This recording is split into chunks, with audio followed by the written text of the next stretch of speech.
Friends, the Hindu ಅಲ್ಲಿ ಒಂದು important article ಬಂದಿದೆ. ಅದು ಯಾವುದಕ್ಕೆ ಸಂಬಂಧಪಟ್ಟಿದೆ ಅಂದರೆ ಯೂನಿಯನ್ ಕ್ಯಾಬಿನೆಟ್ ಇದೆ ಅಲ್ಲ, ಜುಲೈ 31 2026 ಏನಂದ್ರೆ ಏನು ಮಾಡಿದೆ ಅಂದರೆ ಸಮುದ್ರ ಮಂಥನ್ ಎಂಬ ಸ್ಕೀಮನ್ನು ಏನಂದ್ರೆ ಅಪ್ರೂವಲ್ ಕೊಟ್ಟಿದ್ದಾರೆ.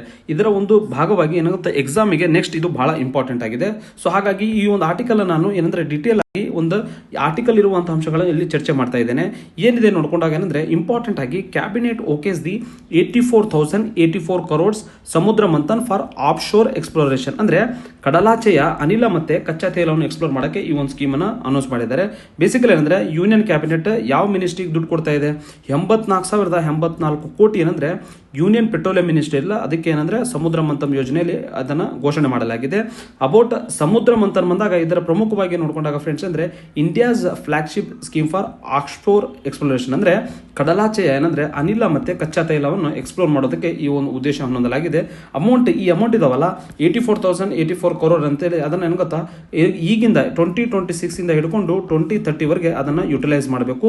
ಮತ್ತೆ ಇಂಪಾರ್ಟೆಂಟ್ ಆಗಿ ಇದರ ಪ್ರಮುಖ ಗುರಿ ಏನಂದ್ರೆ catalyse the reserves of more than 600 million metric tons of oil equivalent ಅಂತ, ಅಂದ್ರೆ ನಮ್ಮ ಒಂದು ಕಡಲಾಚೆಯ ಒಂದು ಪ್ರದೇಶದಿಂದ ಸಮುದ್ರದಿಂದ ಭಾರತದ ಸುತ್ತಮುತ್ತ ಸಮುದ್ರದಿಂದ 600 million metric tons ಆಯಿಲ್ ನ ಏನಾಗುತ್ತಾ ರಿಸರ್ವ್ ಇದೆ, ಅದನ್ನ ಎಕ್ಸ್ಪ್ಲೋರ್ ಮಾಡ್ಬೇಕಂತೇಳಿ. ಸೊ ಪ್ರಮುಖವಾಗಿ ಯಾಕೆ ಈ ಒಂದು ಉದ್ದೇಶ ಹೊಂದಲಾಗಿದೆ ವೈ ಅಂತ ಬಂದಾಗ ತಮ್ಮೆಲ್ಲ ಗೊತ್ತಿರುವ ಹಾಗೆ ಹೈಡ್ರೋಕಾರ್ಬನ್ ಎಕ್ಸ್ಪ್ಲೋರೇಷನ್ ಇದೆಯಲ್ಲ, ಇದು ಏನಂದ್ರೆ ಕ್ಯಾಪಿಟಲ್ ಇಂಟೆನ್ಸಿವ್, ಅಂದ್ರೆ ಬಹಳಷ್ಟು ಹಣ ಬೇಕು ಇದನ್ನ ಎಕ್ಸ್ಪ್ಲೋರ್ ಮಾಡ್ಬೇಕಂದ್ರೆ. ಮತ್ತೆ ಇದರ ಪೀರಿಯಡ್ ಬಂದಾಗ ಡ್ಯೂರೇಷನ್ ಬಂದಾಗ ಲಾಂಗ್ ಗೆಸ್ಟೇಷನ್ ಪೀರಿಯಡ್, ಅಂದ್ರೆ ಜಾಸ್ತಿ ವರ್ಷಗಳ ಕಾಲ ಎಕ್ಸ್ಪ್ಲೋರ್ ಮಾಡಿದ್ಮೇಲೆ ಏನಂದ್ರೆ ಆಯಿಲ್ ಸಿಗುತ್ತೆ. ಸೊ ಹಾಗಾಗಿ ಇದನ್ನ ಪ್ರೈವೇಟ್ ಅವ್ರ ಮೇಲೆ ಇದನ್ನ ಬಿಡಕ್ಕಾಗಲ್ಲ. ಸೊ ಹಾಗಾಗಿ ಗೌರ್ಮೆಂಟ್ ಈ ಒಂದು ಆಕ್ಷನ್ ತಗೋತಾ ಇದೆ.